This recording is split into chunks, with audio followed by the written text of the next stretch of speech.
La Bible révèle que la fin de toute chose est proche et que Dieu appelle tout homme à pouvoir se réjouir de la seconde venue de Jésus-Christ. L'objectif de cette présentation est de vous préparer à être du nombre de ceux qui gardent les commandements de Dieu et le témoignage, la foi de Jésus-Christ. Bonjour à toutes et à tous et bienvenue à chacun dans cette série de présentations sur Ellen White. Et nous allons commencer cette étude biblique par la prière. Et je vous inviterai à pouvoir vous prosterner avec moi là où cela est possible. Notre Dieu, notre Père céleste, nous te remercions pour le don de la vie. Nous te remercions pour tout ce que tu fais pour nous et pour les messages que tu nous communiques. Et en cet instant, nous voudrions comprendre comment cela s'opère, comment tu nous communiques ta parole. Alors, veuille nous accorder ton Saint-Esprit pour que nous puissions discerner cela, de manière à pouvoir être affermis dans la vérité. Et nous te demandons cela dans le nom de Jésus et pour ta gloire. Amen.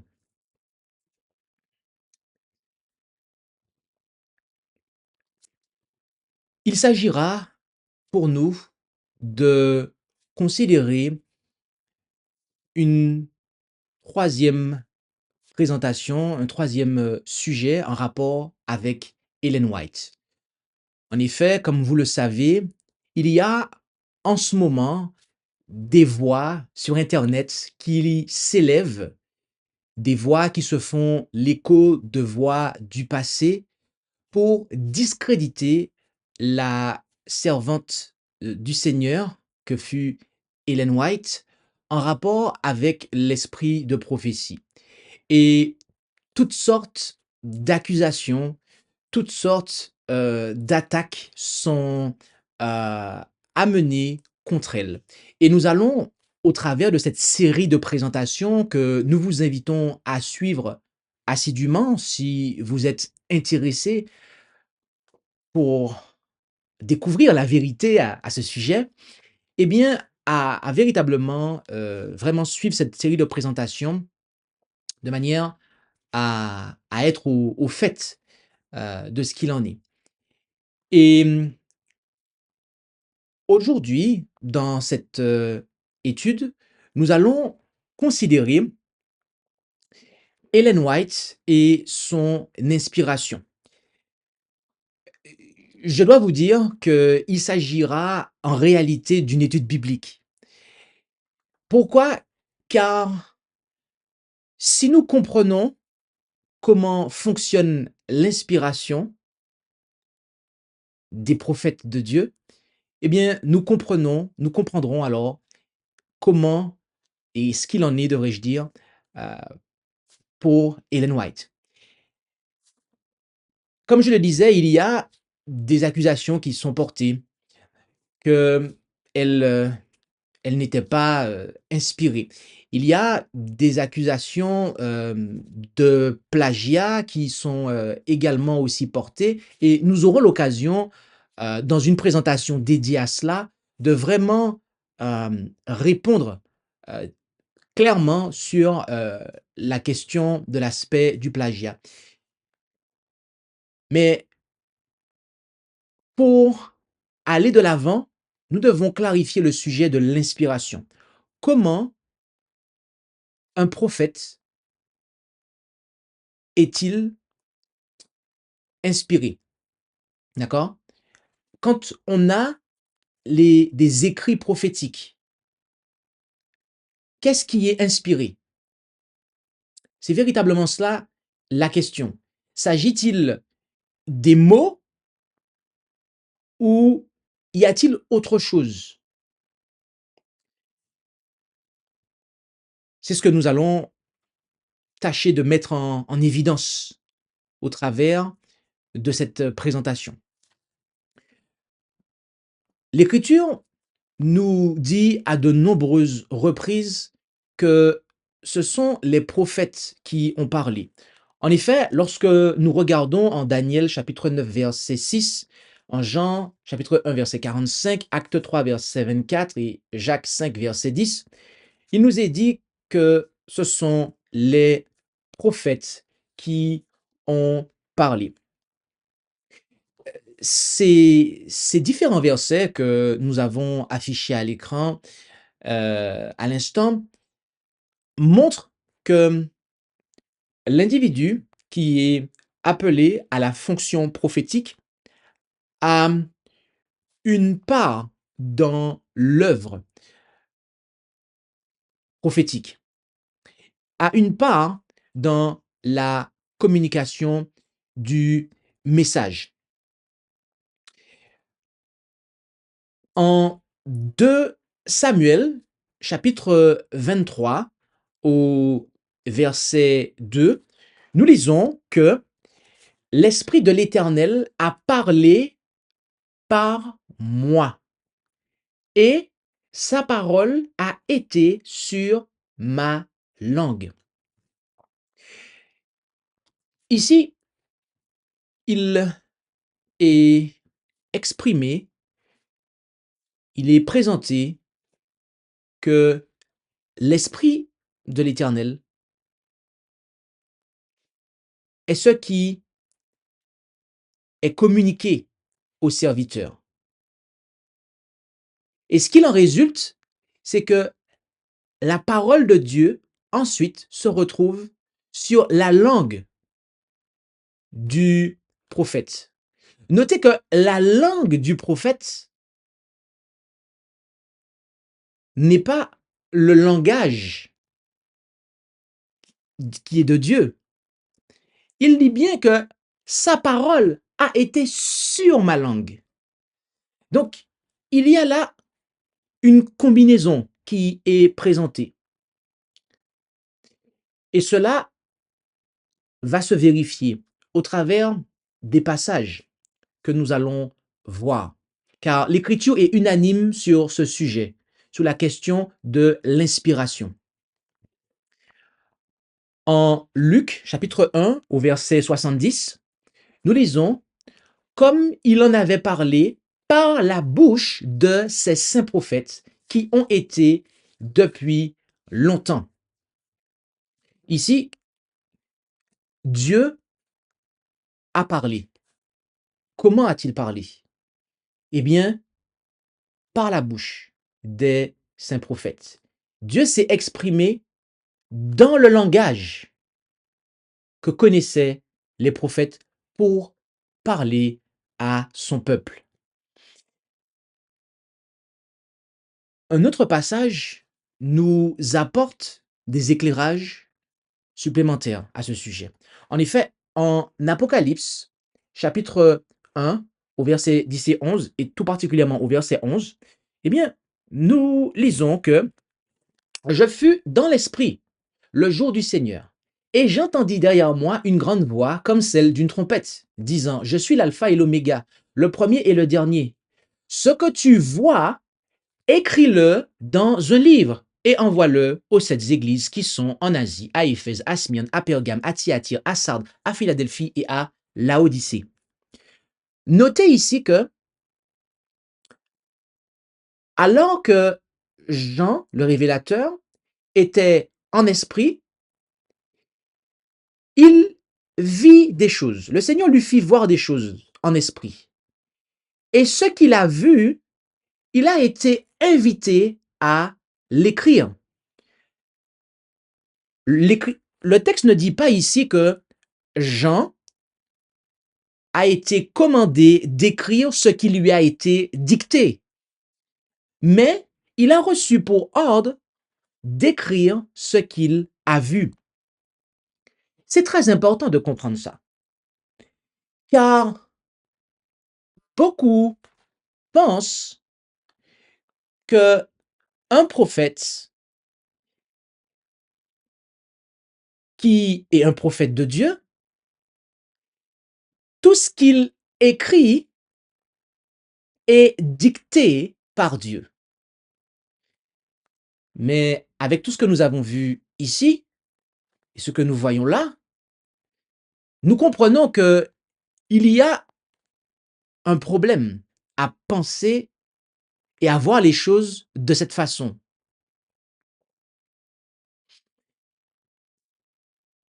Poursuivons avec un passage qui est vraiment très clair en la matière.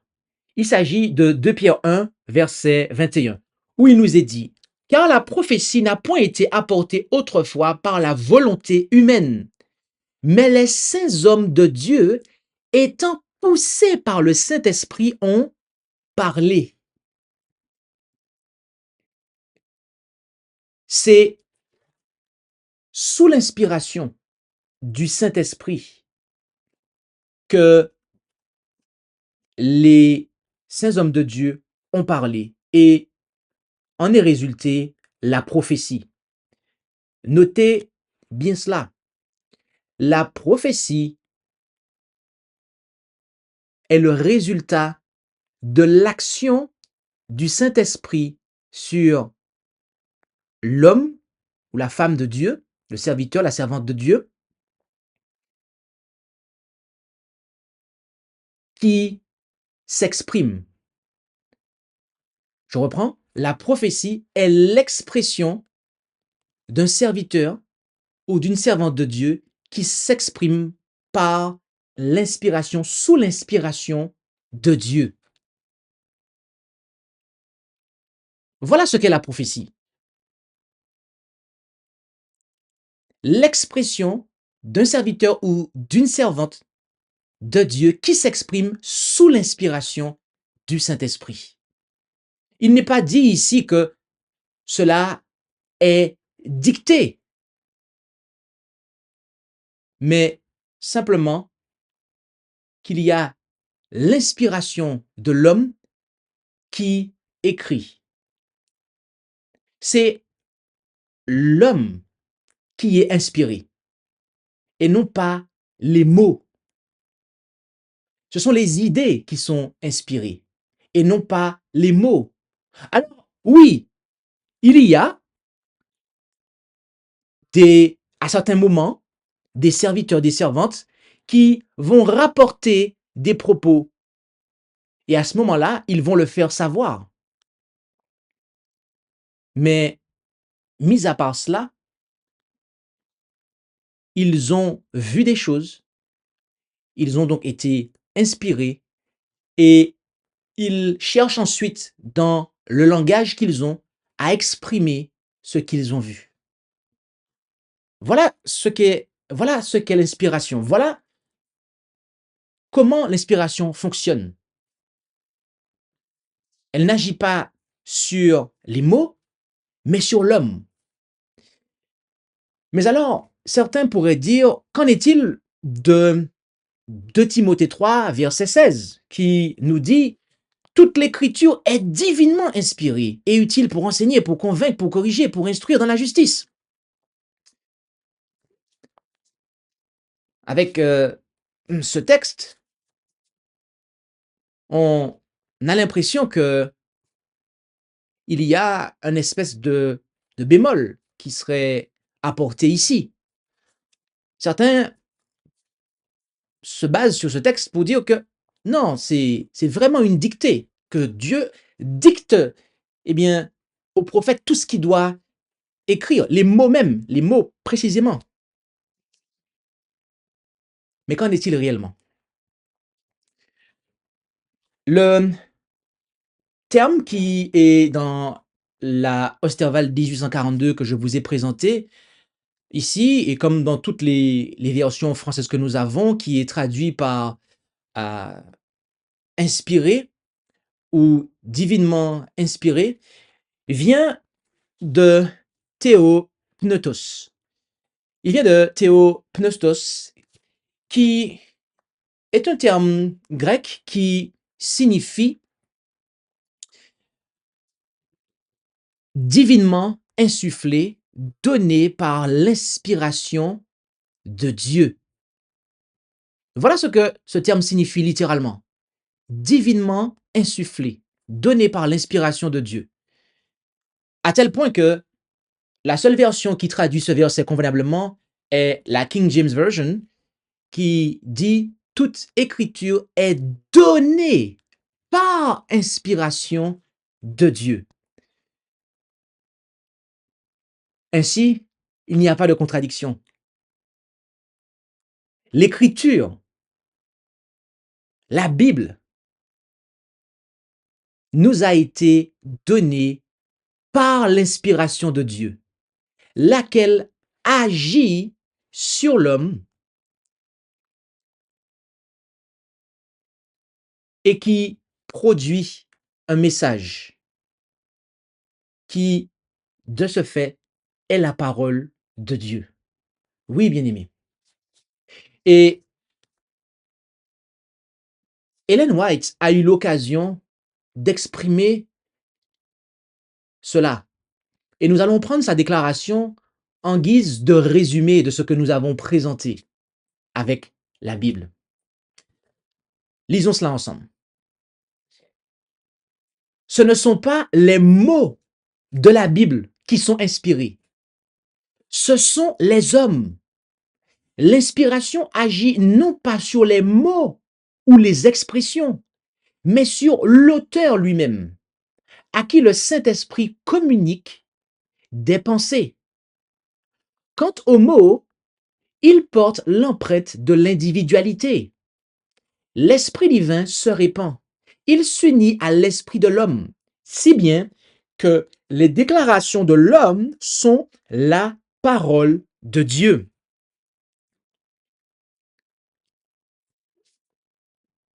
J'espère que cela est plus clair pour vous maintenant. J'espère que nous comprenons tous aujourd'hui que la parole de Dieu est le fruit de déclarations d'hommes qui ont été inspirés par Dieu et non pas nécessairement et systématiquement l'inspiration de mots à des hommes.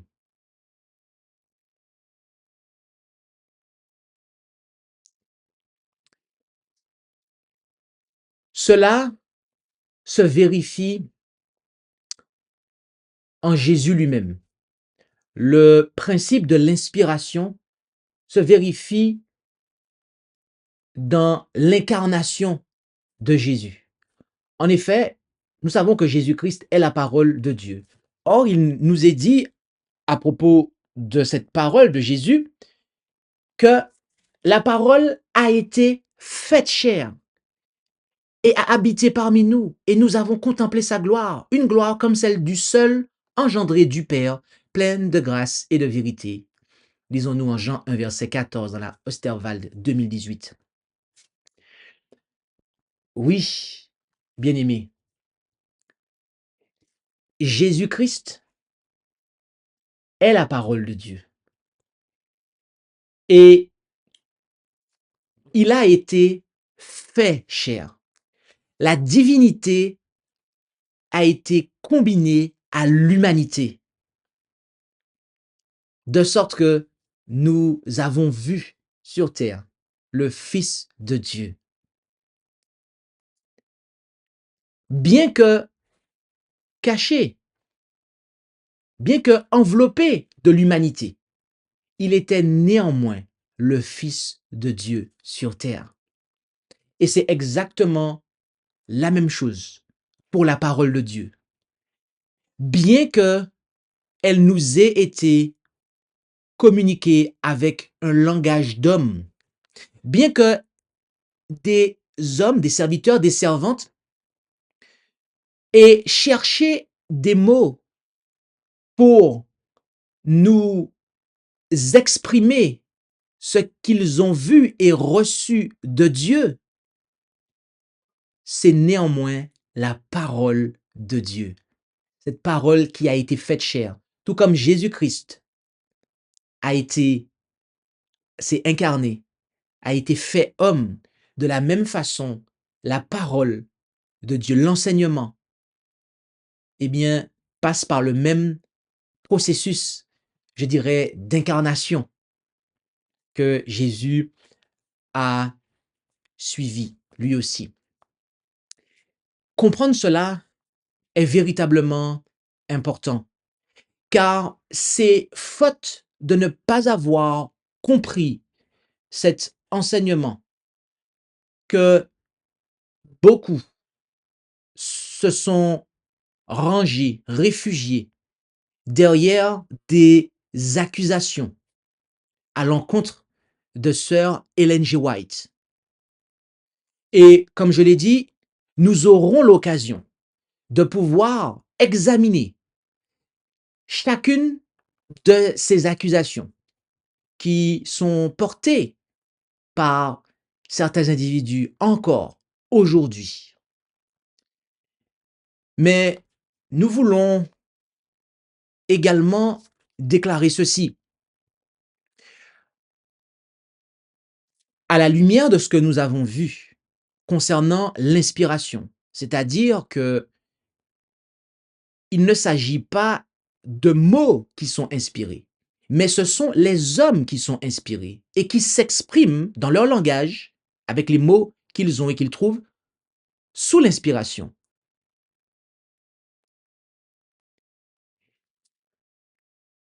Celles et ceux qui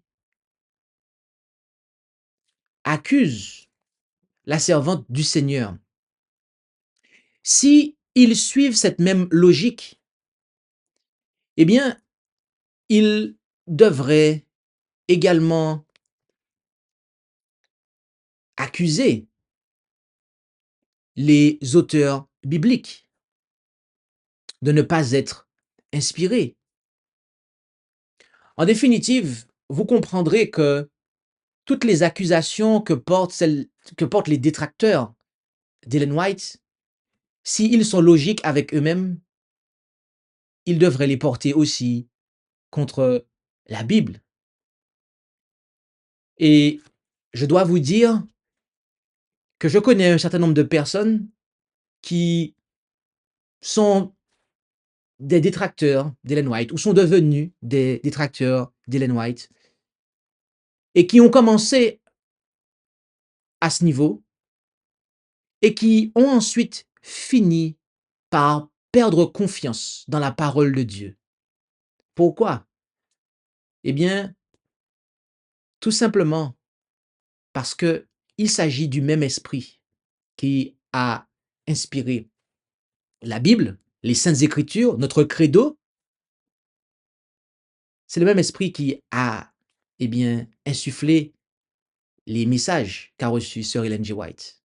Et donc, lorsque vous remettez en question son inspiration, eh bien, vous êtes naturellement conduit, si vous respectez votre logique, à ensuite remettre en question la parole de Dieu. Et c'est ce qui se passe. Et il ne s'agit pas d'une prophétie que nous faisons ici, mais nous le disons parce que c'est comme une loi, parce que c'est logique. Toutes celles et ceux qui remettent en question le don de prophétie qui a été attribué à Sir Ellen G. White, vous le verrez avec le temps, ils finiront par manifester leur manque de confiance dans la Bible. Ils finiront aussi par dire que tel et tel passage ne sont pas inspirés dans la Bible. Et c'est ce qui se passe. Au sein même de l'adventisme du 7e jour, vous avez des dirigeants dans l'adventisme du 7e jour moderne, la quasi-totalité de la classe dirigeante de l'organisation moderne, eh bien, ils agissent de cette façon. Ils disent que telle chose ne sont pas inspirées chez Ellen G. White. Et dans leurs écoles de théologie, ils enseignent, eh bien, que telle et telle chose dans la Bible ne sont pas inspirées. Oh, Moïse a écrit ça, mais ça, c'est pas inspiré. Oh, Paul a écrit ça, mais ça, c'est pas inspiré. Et au final de compte, on se met à déchirer, page par page. Bien-aimés, nous prions afin que vous puissiez être établis dans la vérité et que vous puissiez comprendre l'inspiration de Dieu, comment elle fonctionne, sur quoi elle agit. Elle n'agit pas sur les mots, mais elle agit sur l'homme qui, dans son langage, s'exprime. Et ce qu'il exprime sous l'inspiration de Dieu est la parole de Dieu. Bien entendu, nous avons déjà clarifié le fait que notre credo est la Bible. Tout comme Ellen White l'a dit, il s'agit de la grande lumière. Lumière sous laquelle nous serons et par laquelle nous serons jugés, examinés. Alors, plaise à Dieu que nous ne puissions rien retrancher ou ajouter, de sorte que nous ne soyons pas trouvés menteurs et en défaut au jour du jugement. Prions le Seigneur ensemble. Notre Dieu, notre Père céleste, nous voulons te remercier pour ta parole qui, nous le comprenons aujourd'hui, n'est pas nécessairement une dictée de mots que tu as donnée à tes serviteurs, à tes servantes. Mais il s'agit de l'expression de serviteurs dans leur langage qui ont parlé sous l'inspiration, qui ont vu, entendu de toi et nous ont rapporté dans leur langage, avec l'éducation qu'ils avaient, eh bien, les messages que tu leur as communiqués. Et ces messages, portés par l'être humain, sont ta parole. De la même façon que ton Fils a été fait chair, il s'est incarné, il a revêtu l'humanité. Et néanmoins, c'est bel et bien ton Fils qui a marché sur la terre. C'est bel et bien lui qui était là durant ces 30 et quelques années sur la terre, en train de nous donner un exemple. Ainsi, puissions-nous accepter ton inspiration, la façon dont tu communiques à l'humanité et par l'humanité, pour te faire comprendre de l'humanité. Que ton nom soit béni et exalté. Nous t'en prions, au nom et par les mérites de Jésus et pour ta gloire. Amen. Merci d'avoir écouté cette présentation avec intérêt. Pour plus d'informations, consultez notre site internet lereste.org et suivez-nous sur Facebook ainsi que sur YouTube à @lereste. Vous pouvez aussi nous contacter par email à info@lereste.org ou par téléphone au +33 6 12 60 13 69.